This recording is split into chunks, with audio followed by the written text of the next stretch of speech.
하나님께 큰 영광의 박수를 올려드리겠습니다. 우리 좌우에 계신 분들과 웃으시며 눈 마주치며 인사할까요? 우리는 한 가족입니다. 사랑하며 축복합니다.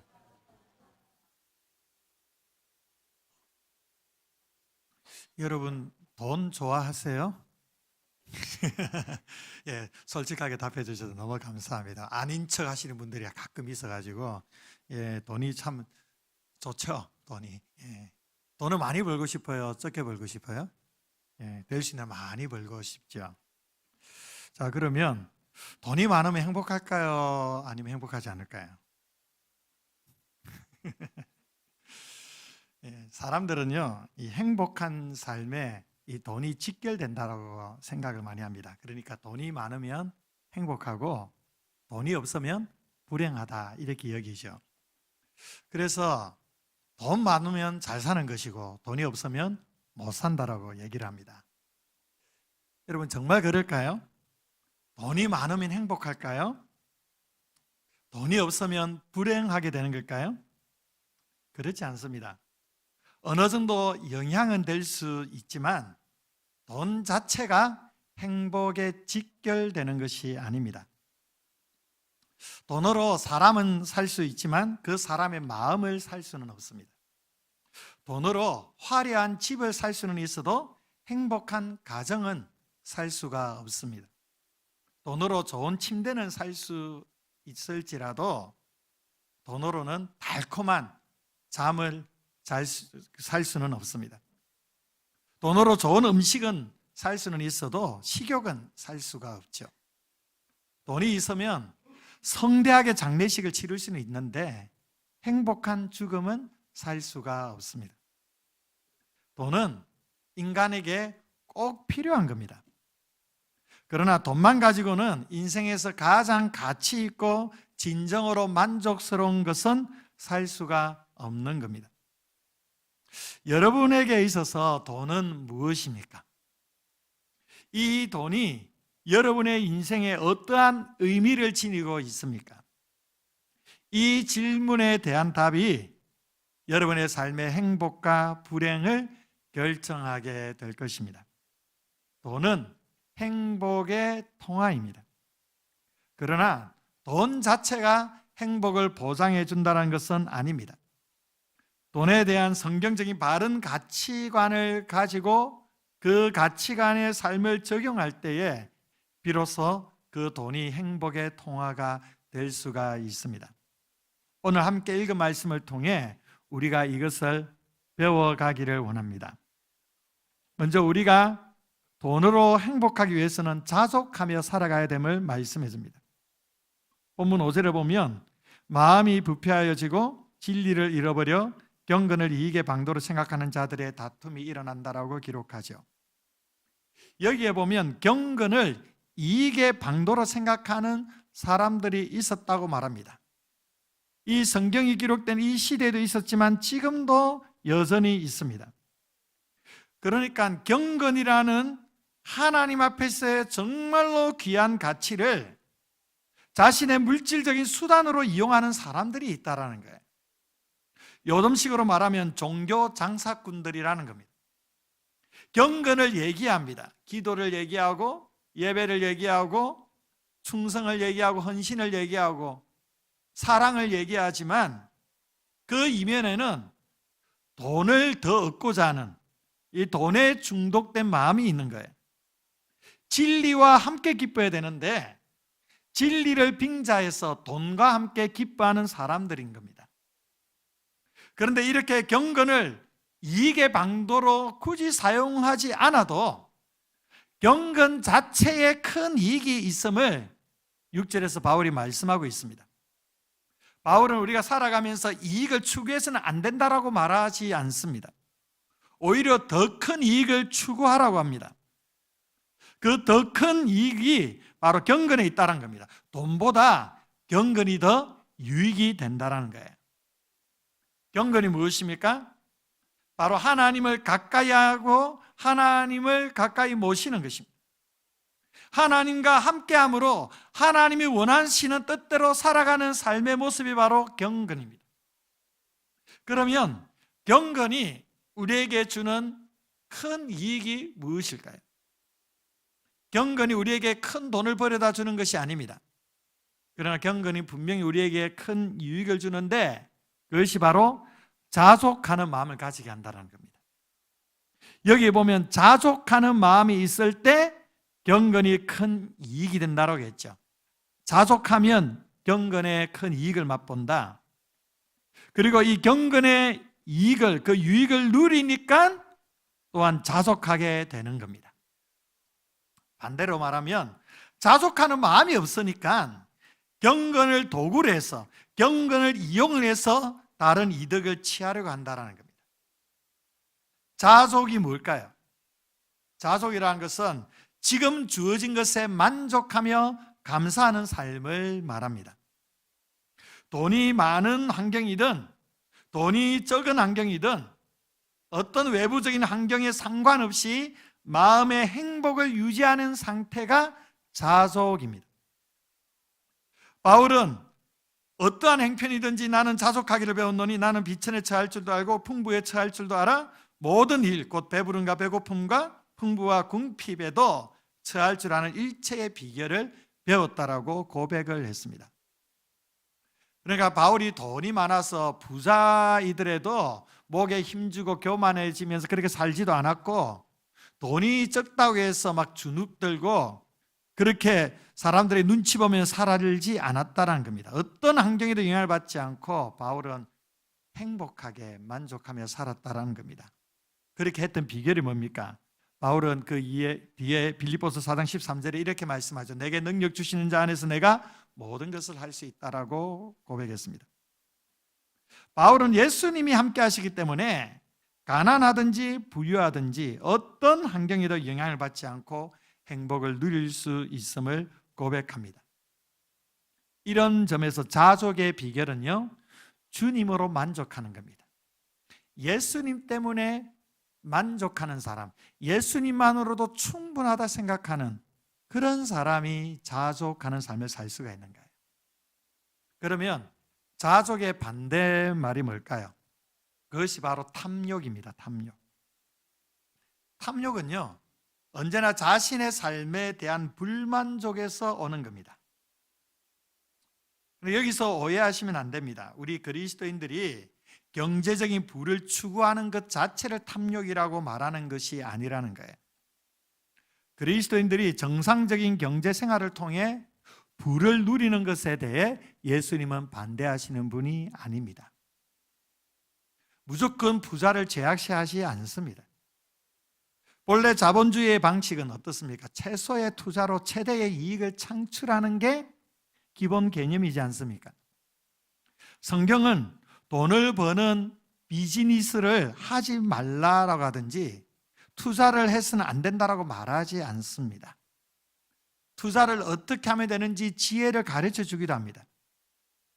돈을 많이 주는 직장을 찾는 것을 나쁜 것으로 여기지 않습니다. 그리스도인들도 돈을 벌어야 되죠. 투자해야 됩니다. 그런데 투기는 해서는 안 됩니다.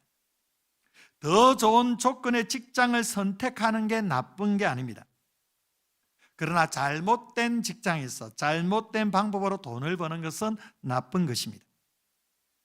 우리는 하나님의 영광을 위해 돈을 벌어야만 합니다. 바울은 돈을 버는 것을 하지 말라고 경고하는 게 아니에요.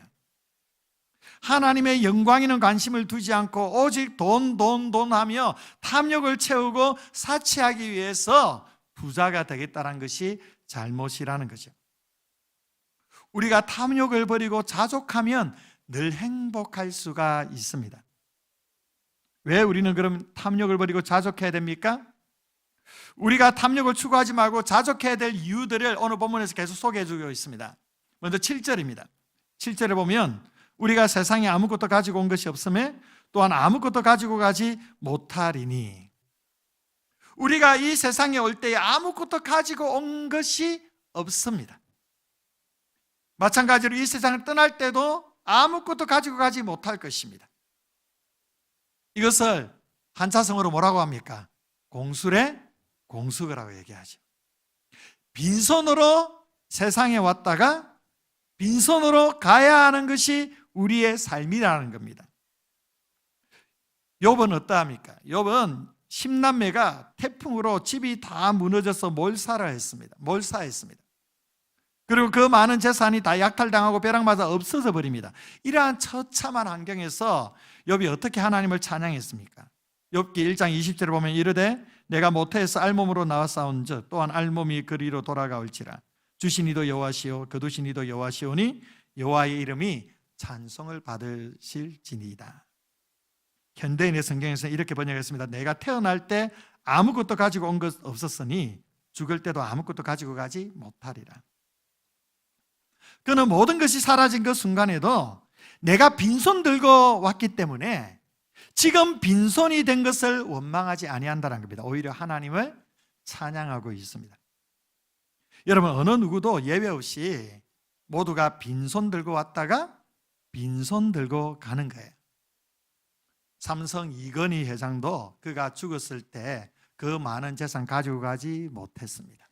다 두고 가는 거예요.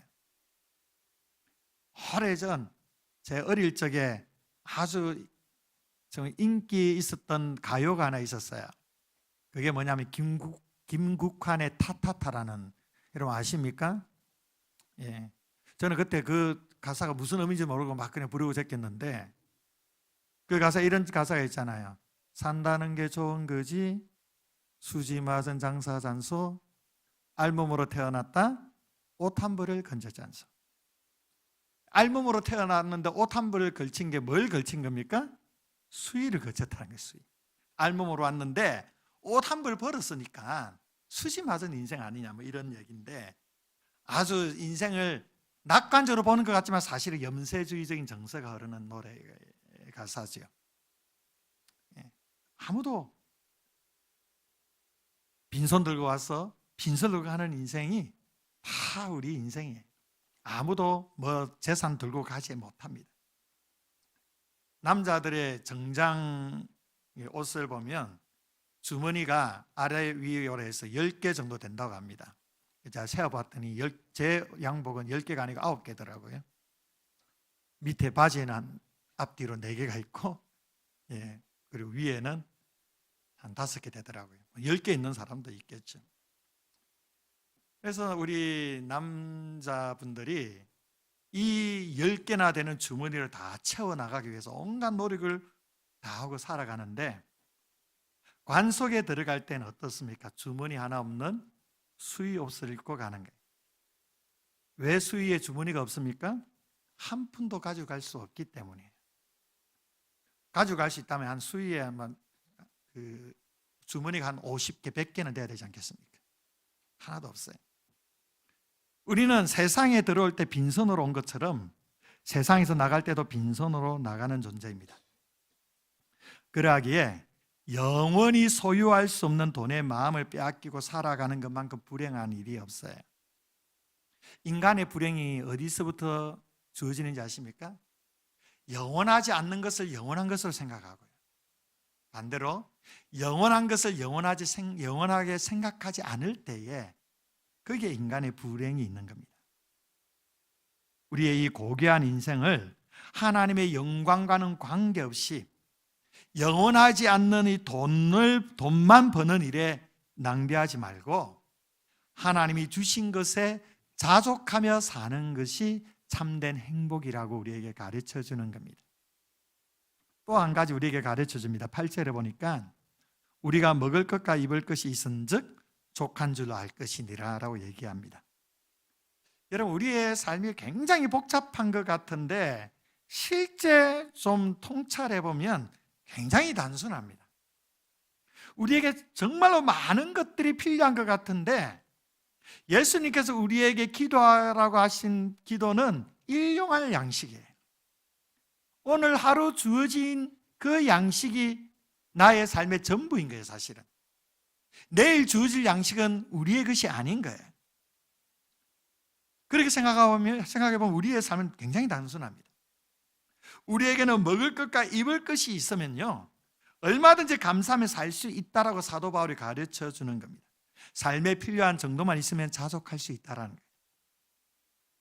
하나님의 자녀들이 그렇다고 해서 이 세상에서 무조건 가난하게 살고 병들고 그리고 다른 사람들에게 도움만 받고 살고 업신여김 받으면서 그렇게 사는 것이 무조건 하나님의 뜻이다, 이게 아닙니다. 하나님은 결코 그러한 삶을 우리에게 원하지 않습니다.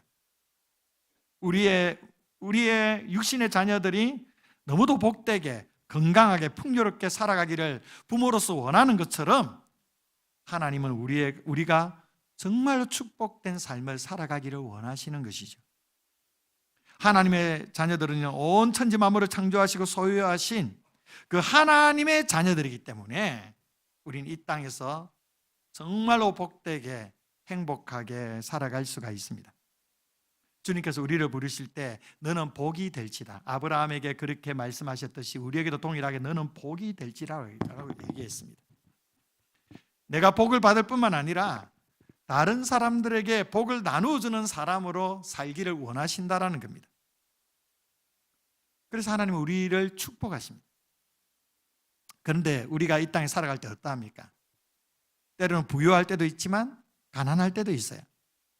건강할 때만 있는 것이 아니고 병들 때도 있습니다. 항상 성공만 하는가요? 그렇지 않습니다. 실패할 때가 훨씬 더 많습니다. 그럼에도 불구하고 우리는 이런 어떤 환경 가운데에 있을지라도 자족하는 마음을 가져야 된다는 겁니다. 우리는 빈손 들고 왔기 때문에 우리에게 조금이라도 먹을 것과 입을 것이 있다고 하면 그것을 주신 하나님 앞에 늘 감사하는 마음으로 살아가는 것이 성도들의 삶이라는 겁니다. 미국의 옛날 청교도들은요, 필요 이상으로 어떤 것을 소유하게 되었을 때 언제나 두려움을 느꼈다고 합니다. 그 필요의 기준이 무엇이냐? 이 청교도들에게 있어서 그 필요의 기준이 무엇이냐면 이 8절에 먹을 것과 입을 것이었습니다. 먹을 것과 입을 것, 이것이 청교도들이 생각하는 필요의 기준이라는 겁니다. 청교도들은 필요 이상으로 주어지는 것은 두 가지의 책임을 갖게 된다고 생각을 했습니다. 하나는 감사해야 될 책임입니다. 또 하나는 나누어줘야 될 책임이었다는 겁니다. 언제나 하나님이 우리에게 필요 이상으로 주신 것은 주변의 사람들을 돌보아주고 의미 있는 곳에 사용하라는 하나님의 음성으로 듣고 그대로 살았던 것입니다. 그런 청교도적인 정신과 신앙으로 지금의 미국을 있게 한 것이죠. 이 청교도들은 자손들에게 재산을 물려주는 것을 최대의 수치라고 생각을 했습니다. 그것은 하나님께서 내게 물질을 주신 뜻도 아니고 또 자식에게 물질을 물려주는 것이 결코 자식을 위한 것이 아니라고 그들은 분명하게 생각을 했습니다. 그래서 물질을 자녀들에게 물려주는 대신에 하나님의 사업에 투자를 했습니다. 학교를 짓는 데 썼고요, 장학사업에 썼습니다. 그래서 미국의 학교 재단이나 교회가 대부분 이러한 방식으로 세워진 것들입니다.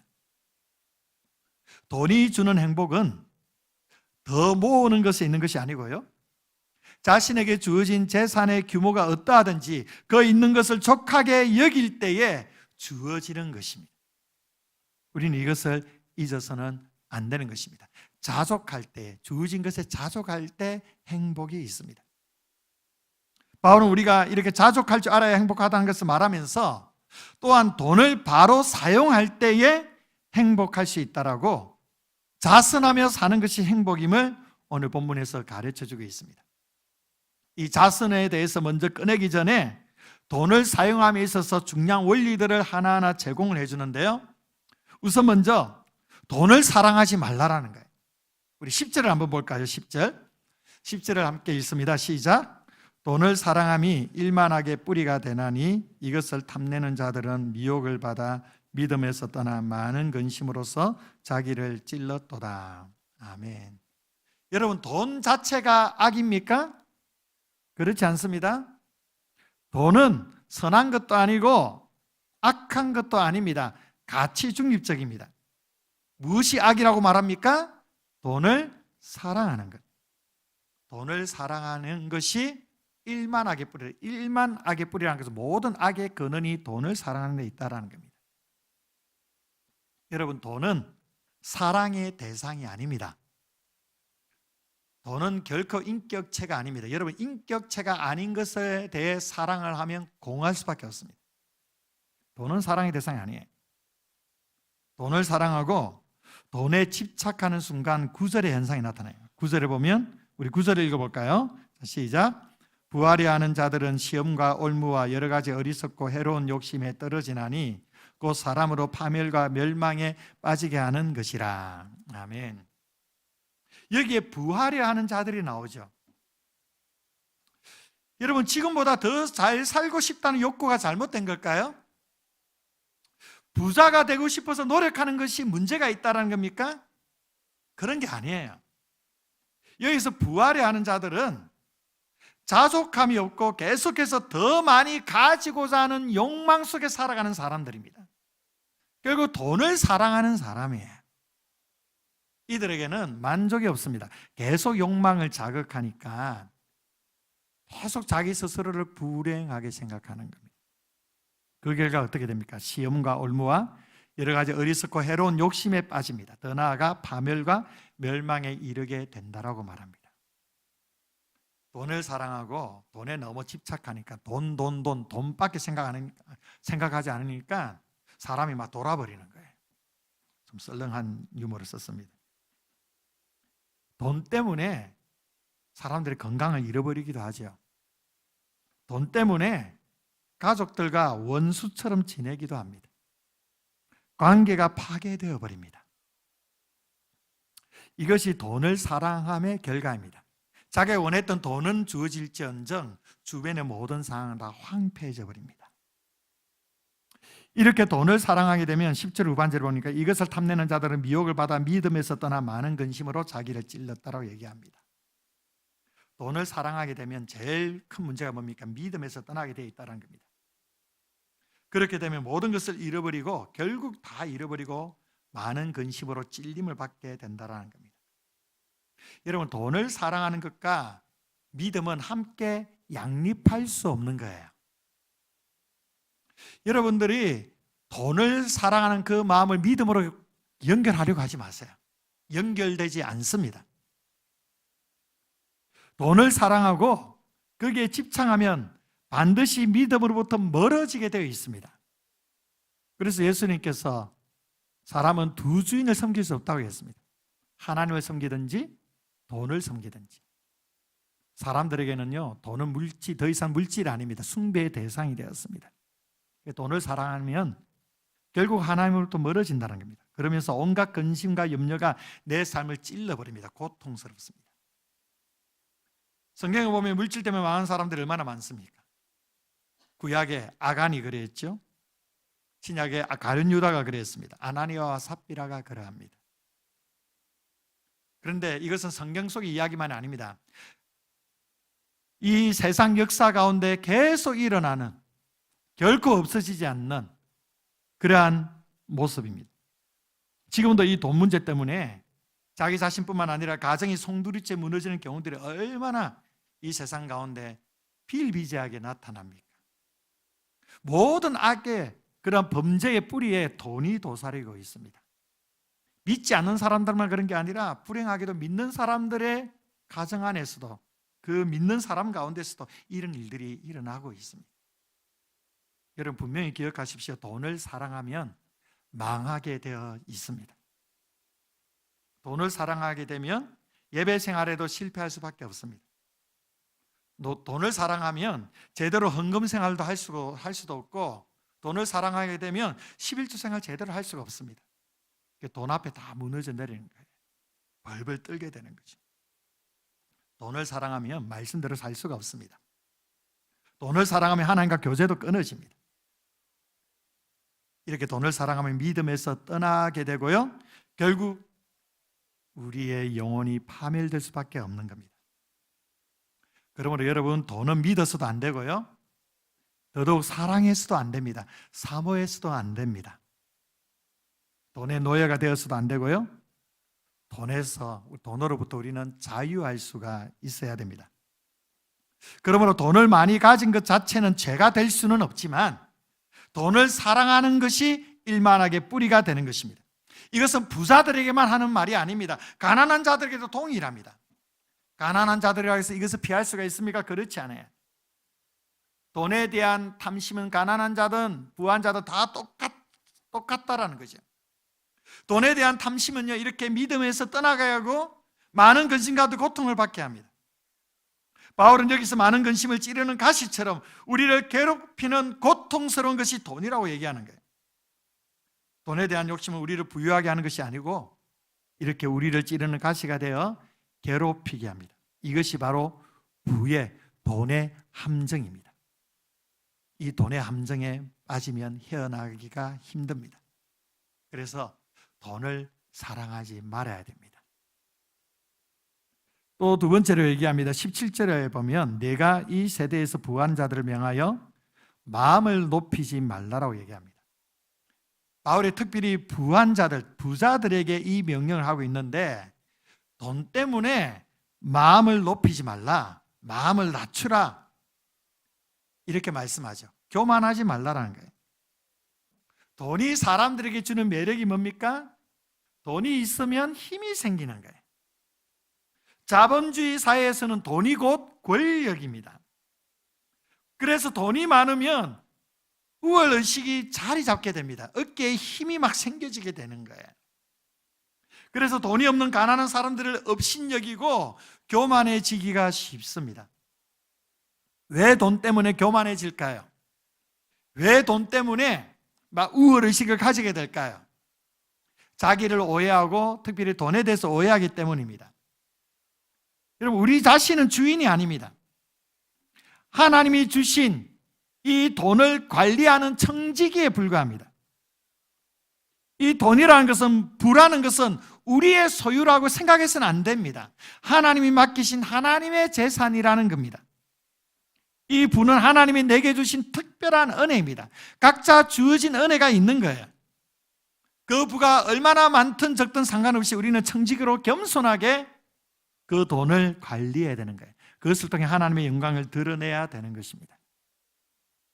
돈 때문에 우리의 인격이 바뀌어지면 안 됩니다. 돈 때문에 우리의 영성이 죽어지면 안 됩니다. 하나님 앞에 겸손한 삶을 견지하십시오. 이게 돈에 대한 우리의 삶의 태도입니다. 또 하나 얘기합니다. 하나님께 소망을 두라는 겁니다. 우리 17절을 다시 한번 우리 읽어보겠습니다. 시작. 내가 이 세대에서 정함이 없는 재물에 소망을 두지 말고 오직 우리에게 모든 것을 후히 주사 누리게 하시는 하나님께 두며. 아멘. 사람들이 죄를 지어가면서까지 부하려고 하는 이유가 뭡니까? 재물에 소망을 두기 때문입니다.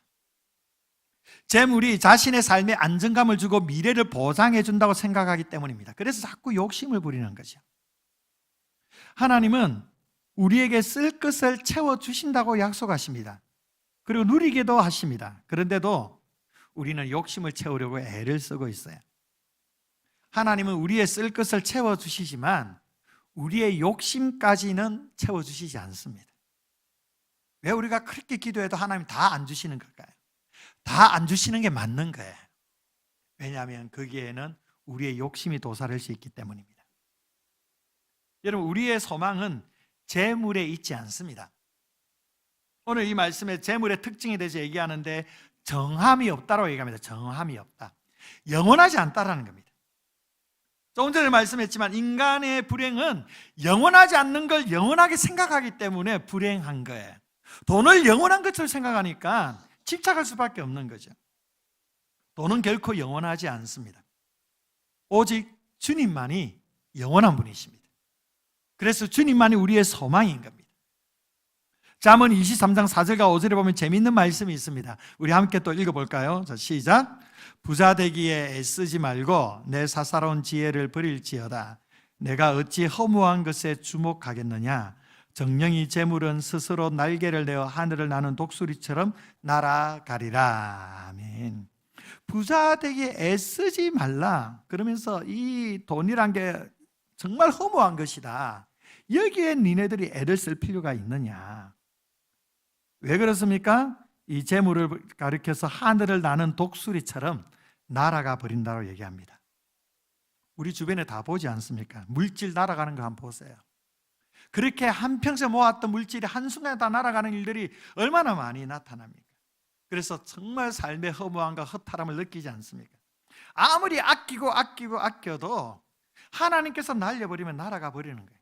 붙잡을 수도 없는 겁니다. 그럼 독수리가 얼마나 힘차게 날아가 버립니까?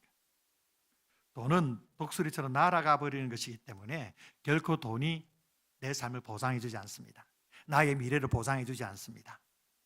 돈을 우리 자식에게 물려준다고 해서 자식의 미래가 탄탄대로 열리지 않습니다. 참된 우리의 삶에, 우리의 미래의 안정감은 하나님으로부터 오는 것입니다. 아무것도 가지고 가지 못할 이 물질을 의지하지 마십시오. 이 물질에 소망을 두지 마십시오. 그냥 물질은 우리의 삶의 편의를 위한 도구에 불과합니다. 하나님을 의지하고 먹을 것, 입을 것만 있어도 감사하며 살아가십시오. 그 말씀대로 살면 하나님께서 필요한 것, 쓸 것, 있어야 할 것 다 채워주실 줄 믿습니다. 아멘 하는 사람에게 이런 복이 있기를 축복합니다. 믿음대로, 말씀대로 살아가게 되면 하나님께서 채워주마 약속해 주셨습니다. 하나님께서 채워주셔야만 그 돈이 내 것이 될 수가 있는 거예요. 내 소유가 되는 것입니다. 그리고 또 말씀하죠. 누리라고 얘기합니다. 주어진 물질이 얼마가 되든지 그것을 누리며 살아가라고 말씀합니다. 하나님이 주신 것에 대해 감사하며 누리며 살면 되는 겁니다. 여러분, 돈에 벌벌 떨지 마시고 이거 조금 쓰면 어떻게 될까 염려하지 마시고 맛있는 거 사 먹으십시오. 좋은 옷도 사서 입으십시오. 돈으로 건강관리도 하시고요. 주신 물질로 여가도 즐기십시오. 그리고 다른 사람들과 함께 또 나누면서 친밀한 시간들을 가지십시오. 우리는 얼마든지 그럴 자격이 있는 존재들입니다. 우리는 하나님 주신 모든 것을 누리면서 하나님께 감사하고 경배해야 됩니다. 그러나 돈으로 사치하면 안 됩니다. 돈으로 떵떵거리며 군림하려고 그 돈을 이용해서도 안 됩니다.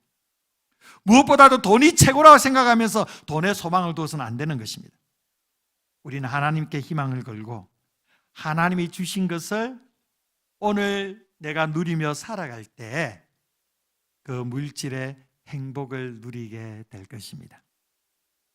마지막으로 우리는 하나님이 주실 것을 이렇게 누릴 뿐만 아니라 그 물질을 잘 사용해야 되는데요. 어떻게 사용해야 되느냐? 18절에 말씀합니다. 우리 18절 함께 읽어보겠습니다. 시작.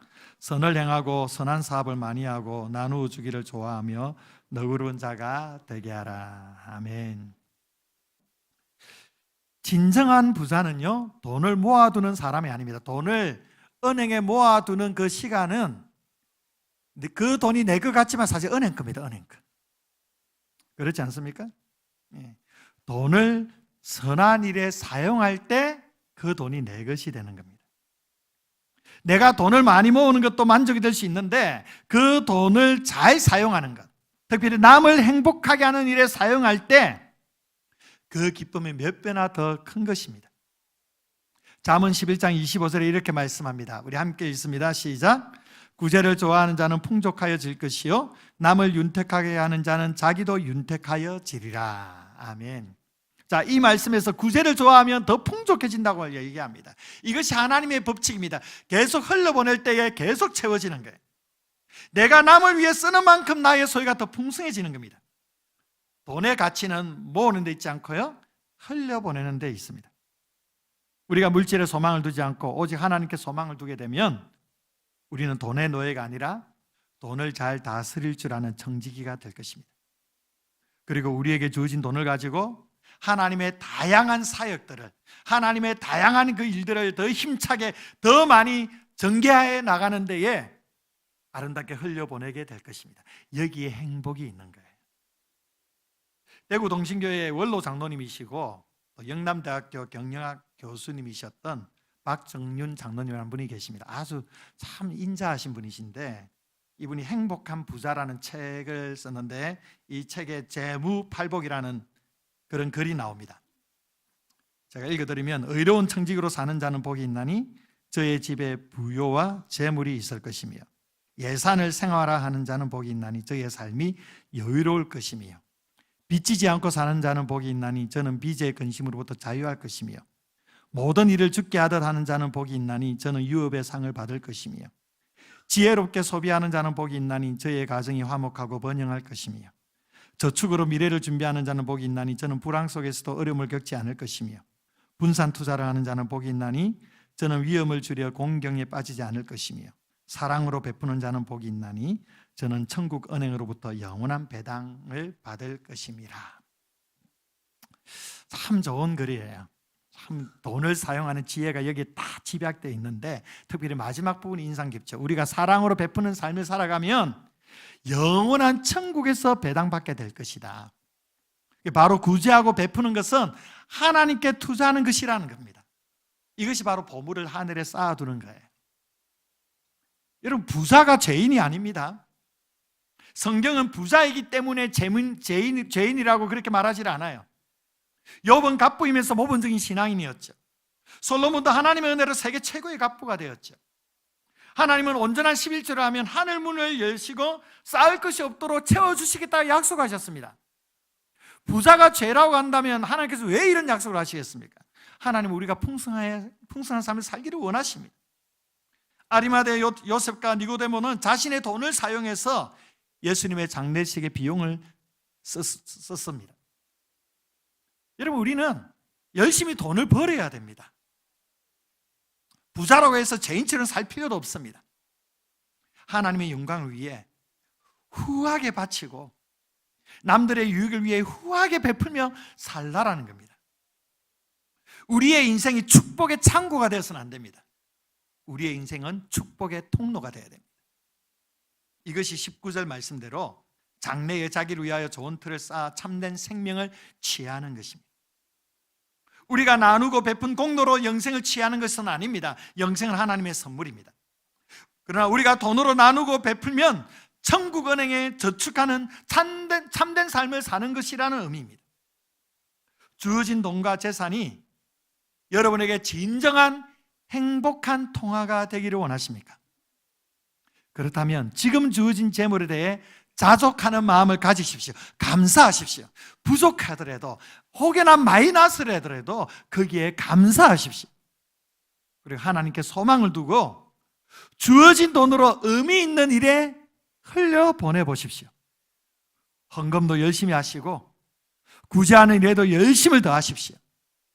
이러한 자족과 자선이 바로 돈을 행복의 통화로 만드는 비결인 겁니다. 사랑하는 우리 서강교회 성도 여러분 모두가 다 부자 되시기를 바랍니다. 부자 되시기를 축복합니다. 부자 되는데 불만이 있습니까? 다 부자 되고 싶으시죠? 네, 부자 되시기를 바랍니다. 어떻게 하면 부자가 됩니까? 자족하고 자선하면 정말로 하나님 앞에 행복한 부자가 될 수가 있습니다. 하나님께서 여러분 한 분 한 분에게 복을 주셔서 정말로 행복한 부자로 다른 이웃들을 행복하게 함으로 하나님을 영화롭게 하는 우리 귀한 성도님들, 행복의 통화를 누리는 믿음의 성도들 되시기를 주의 이름으로 축원드립니다. 기도하겠습니다. 좋으신 하나님 감사합니다. 오늘 우리에게 말씀하여 주셔서 돈에 대한, 부에 대한 하나님의 그 뜻을 깨달을 수 있도록 인도하심에 감사합니다. 우리가 자족하며 늘 감사하며 살아가게 하시고 주어진 것에 대해 아버지 하나님, 우리가 돈에 소망을 두지 않고 하나님께 소망을 두면서 주어진 것을 나누고 베풀며 섬기면서 하나님의 나라 영광을 위해 살아가는 진정